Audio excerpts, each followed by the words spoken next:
You're listening to Financial Advisor Marketing, the best show on the planet for financial advisors who want to get more clients without all the stress. You're about to get the real scoop on everything from lead generation to closing the deal.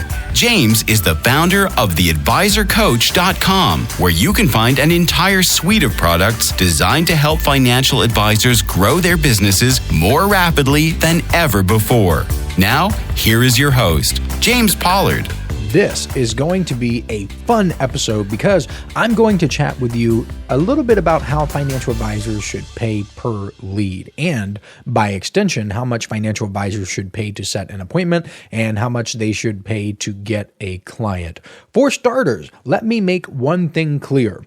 You are in business, or at least you should be in business, to turn dollars into more dollars. All of that other stuff is derivative. Everything else is derived from that.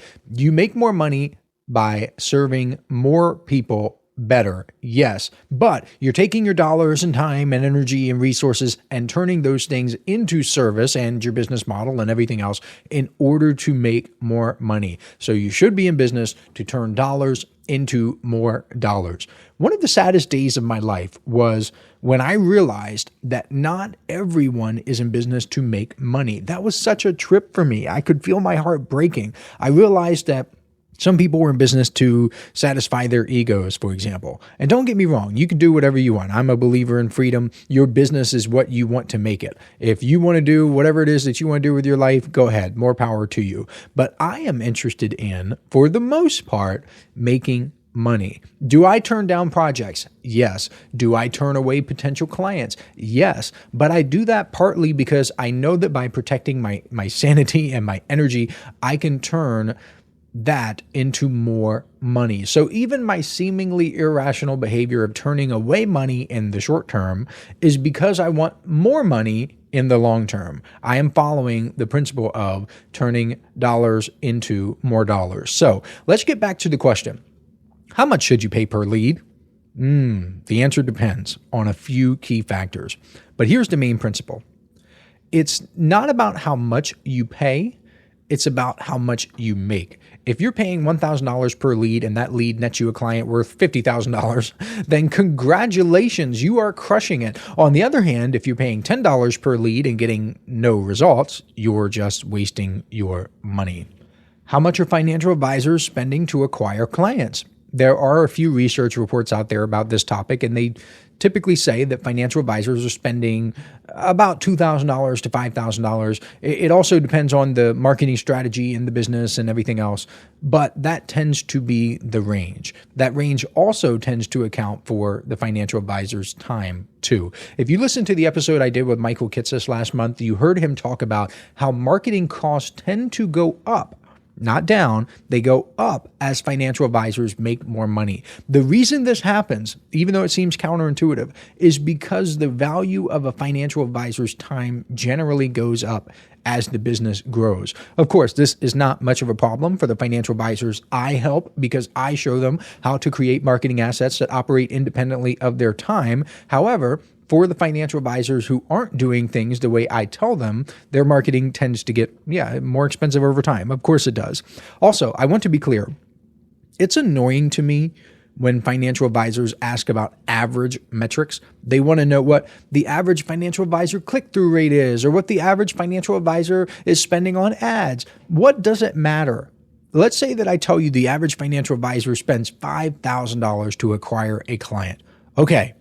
Now, how does your life change? Let's say I tell you the average financial advisor spends $2,000, not $5,000, but $2,000 to acquire a client. What changed in your life?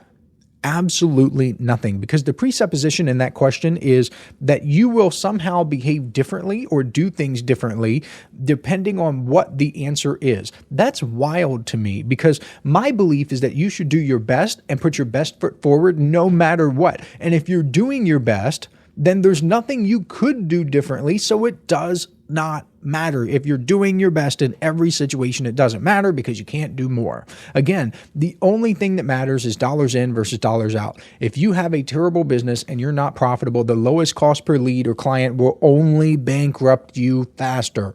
That's why having good marketing and a good business and good systems is so important. I'll talk about that in a little bit because I have a very important point that I'm going to share with you later in the show. But for kicks and giggles, I Googled average cost per lead for financial advisors, and I found the following from a company called Skyline Social.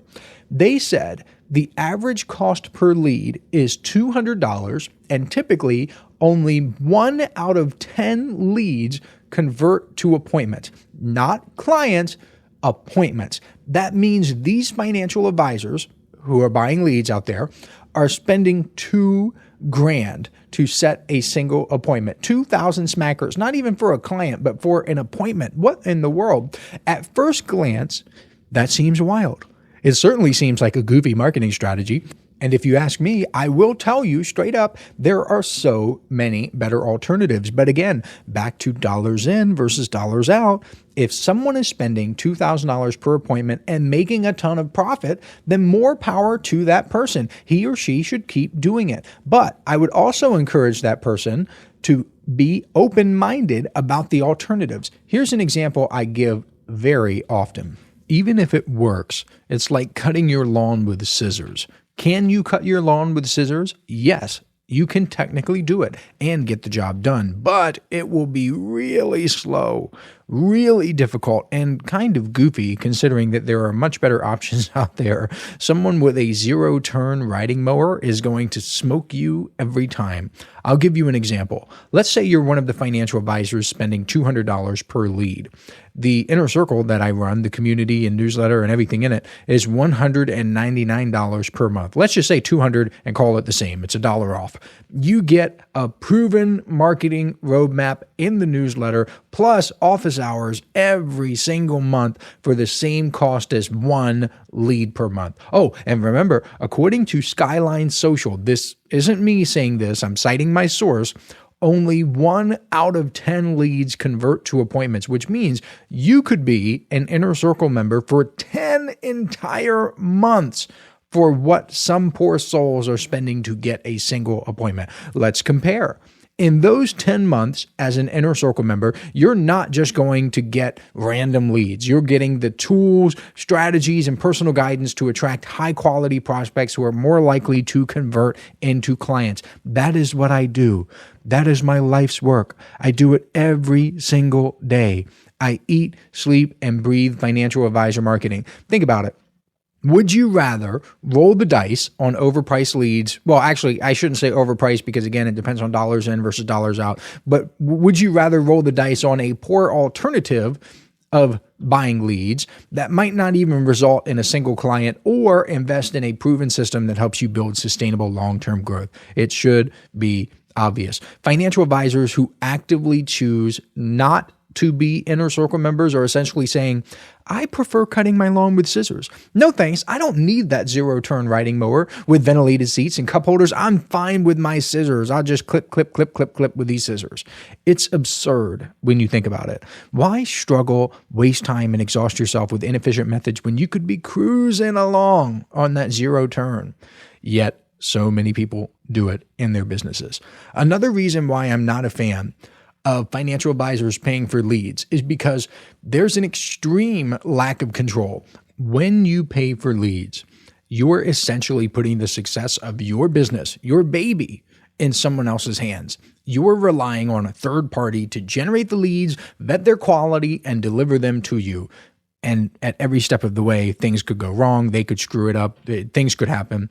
Oh, and let's be honest, their main goal is not to help you. It's to make money for themselves. Can they do it by helping you? Sure. Yes, I understand it. Some people are in business to serve others, but I don't know. I'm just not comfortable with it. Here's the problem when I talk about lack of control. You don't control the quality because the leads might be unqualified, uninterested, or even recycled from other campaigns. You have no idea how motivated they are or if they even match your ideal client profile.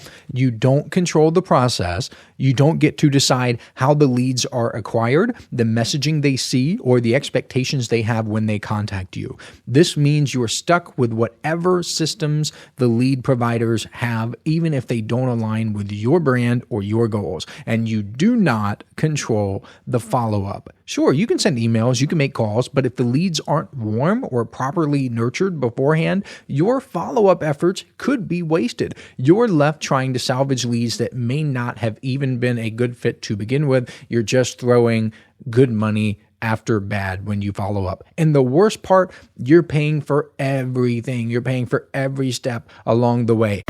Listen up, financial advisors. This is something special I'm doing exclusively for people who listen to this podcast. If you subscribe to the Inner Circle newsletter over at theadvisorcoach.com/coaching, I will send you a collection of 7 copyright-free emails personally written by me that you can use right away to begin getting more clients. I call these my objection-busting emails because they're designed to overcome the biggest objections financial advisors face. All you have to do is send me an email letting me know you've subscribed, and I will reply back with a link where you can download them for free. I originally offered these in the May 2024 Inner Circle newsletter issue, and it was one of the most popular bonuses I've ever given away. Today, these 7 objection-busting copyright-free emails are only available to listeners of this podcast because I'm not mentioning them anywhere else. Go to theadvisorcoach.com/coaching to subscribe today. Now, back to the show.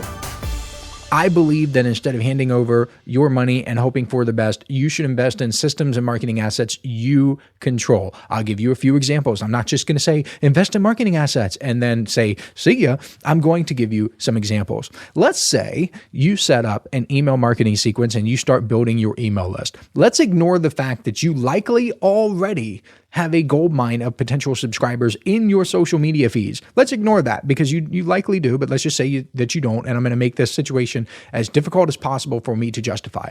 Let's assume that you pay for 100% of all the email subscribers you acquire through something like online ads, and we'll say each email subscriber costs you $5. Okay, so you spend $5 each to get 100 people on your email list. That's $500 total. Now, how many people will set appointments with you? It depends, but consider this. If you're clear about who you want from the very beginning, like all the way back in your ad, then you should easily be able to set something like 5 appointments from those 100 people. Why? Because they will already know you're a financial advisor. And if you serve a niche, then they will likely already know that you serve that niche. If you're a financial advisor and you serve dentists, then you could probably see how it is not that big of a stretch to think that a mere 5 out of 100 dentists will set an appointment with you, especially because they were the ones who subscribed to an email list run by a financial advisor who serves dentists. How much are you paying for appointments in that scenario? $100. Okay, let's double that. Let's assume that I'm wrong, that I have made grave errors and miscalculations and I've made mistakes. Let's double it. Okay, that's still $200 per appointment. That's still 1/10, yes, 1/10 of what Skyline Social said. Let's try another one, except now I won't use any dollars per se. I'll only consider your time. Let's say you're a financial advisor and you go hard on LinkedIn for 1 hour every single workday, every single business day. Typically, you can get a lot done in 20 minutes, but I'll be conservative and say you spend an hour. Let's say you value your time at $100 per hour and you do this again every business day. For easy math, I'll say there are 20 business days in a month. I know it varies, but we'll say 20.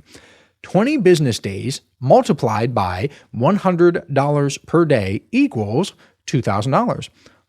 That's the same figure again as the one in Skyline Social for 1 appointment. Don't you think that you stand a better chance of setting 1 appointment, at least one, with a highly qualified individual in that scenario when you're going hard on LinkedIn? Wouldn't you rather control the process from start to finish instead of depending on leads? Oh, and we haven't even addressed the elephant in the room, because the leads you control are also far more likely to convert into clients. Again, why? Because they will know you from start to finish. Go back to the email example. They will opt in to your email list. They will read emails from you. They will build a relationship with you. The conversion rate there will be so much higher, which means you'll get more clients, you'll make more money, you'll have more profit and all that fun stuff, all else being equal. The same is true on LinkedIn. People will see your profile photo, your headline, your profile itself, your content, and whatever else you share on there. That's powerful. That's so much better than someone going to a third party and getting his or her information passed along to you. Let's do another one. Let's say you took that $2,000 and invested it in something like direct mail. Back in December, I literally gave my inner circle members 2 pre-written direct mail templates they could use right away. I also gave them a video showing them how to write their own direct mailers. So not only did I give them fish, but I taught them how to fish. Now, the gist of my direct mail philosophy is this. You should send simple letters that build trust, credibility, and rapport. For the price of a single stamp, you can send 3 pages printed front and back. Yes, that's 6 entire pages of whatever message you choose to send anywhere in the United States. How much does each mailing cost? About $1. Okay, are you following me now? With that same $2,000, you could send 2,000 direct mailers to people, and each one would have 6 entire pages with information about who you are, how you help, why they should trust you, and so much more, whatever you want to put in there. Don't you think that's more powerful than paying that much for a bunch of leads and only getting 1 appointment? Let's get even more conservative. Let's double that cost. We'll say you can only send 1,000 mailers for $2,000 instead of 2,000 mailers. Because let's say you rent a mailing list and you pay $1 per person on that list, or maybe you pay someone to send it out for you, whatever. We're going to double the cost.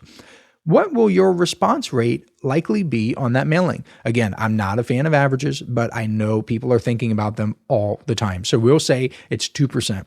So you mail 1,000 people and 20 of them get back to you in some way, shape, or form. I'm not even going to say they set appointments with you. I'll chop that number in half again and say only 10 people set appointments with you. Even though I'm being doubly conservative, the results are still, catch this, really get this. The results are still literally 10 times better than purchased leads.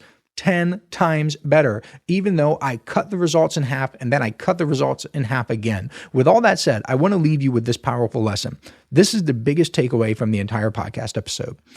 There are no bad metrics, only bad economics. Because let's say you do all the marketing strategies I told you about. You do email marketing and LinkedIn marketing and direct mail marketing and even so much more that you learn about in these podcast episodes and the blog posts that I have in my emails and the social media, the little social media that I do. And if you're an Inner Circle member, you know we talk about stuff that is just far beyond any of this. You get results that are 10 times better than buying leads. But unfortunately, that still doesn't guarantee you'll be profitable, because profitability depends on how you've structured your business, who you serve, your client lifetime value, and so much more. Again, this is the takeaway. There are no bad metrics, only bad economics. You could convert 100% of all the leads you buy, but if you don't make enough money from those leads to cover your cost, you have bad economics. Likewise, you could practically set money on fire. You could be so inefficient, but if you make a ton of money on the back end, it won't matter. You would still be profitable. The only question is, how profitable do you want to be? Because if you're profitable cutting your lawn with scissors, you can become absurdly, disgustingly profitable with that metaphorical riding lawnmower. I'll give you a decent rule of thumb to help you decide if you are a good fit for someone like me or not. Generally speaking, if you're a financial advisor who makes at least $2,500 or so per client, then I can probably help you make far more money than you give me, especially with the Inner Circle, because that's $199 per month, which works out to be $2,388 per year. That means it pretty much pays for itself by getting you 1 client per year. If you make $5,000 or more per client on average, then allowing me to help you will probably be the best business decision you have ever made in your entire life. I know that might seem kind of cocky, arrogant, or pompous, but it is true. I mean, the numbers and my results speak for themselves. If you have a higher client lifetime value, it is just going to be ridiculous if you let someone like me help you. At the time of this recording, the churn rate for my Inner Circle is a mind-melting. This is insane. 1.2%. 2%. That means 98.8% of financial advisors stick around month after month. Think about that for a second. These are some of the busiest, most results-driven professionals out there. They're not spending their hard-earned money on something that doesn't deliver. They stay because it works. Period. You don't get to a 1.2% churn rate, or in other words, a 98.8% retention rate accidentally or by having a poor quality product or not delivering. So if you're interested in learning more about the inner circle, I'm not really going to pitch it that hard. I'm just going to tell you, if you make like $2,500 per client on average or more, then it's probably a good fit. If you're at like $5,000 per client or more, it's just insane what we can do together. Go to theadvisorcoach.com/coaching to learn more. Once again, that's theadvisorcoach.com/coaching. Otherwise, I'll catch you next week. This is thepodcastfactory.com.